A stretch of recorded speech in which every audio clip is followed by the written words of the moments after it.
Assalamualaikum warahmatullahi wabarakatuh. Ya obboleeyyan muslimaa kan addunyaa gubbaarra jirtan hundinuu jechuudha.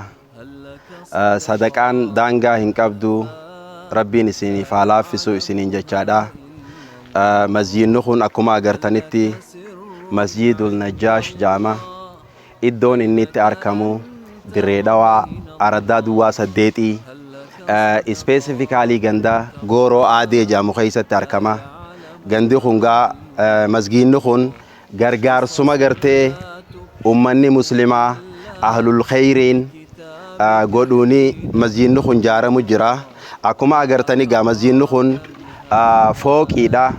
Fooqiidhaaf masaranni isaa lafarraa bahee dhumatee amma as gubbaarratti sabbaa as gubbaarratti godhuudhaatu hafa. Kanaaf wanni barbaachisu masjiidni kun tokkoffaarratti sibiila barbaachisa, lammaffaa muka, korota, simintoo fi cirracha barbaachisa. Gandi kun alhamdulillahi ogeeyyii ni qaba. Ogeeyyii asumarraa qaba. Injiinarootaas volunteer jechuudha.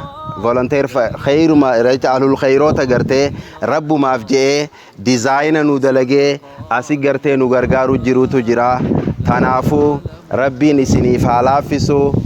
Rabbiin gartee nama gartee masgiida kana jaaru rabbi isin haa godhuun isiniin jaa khayrii rabbiin isiniif haa laaffisu.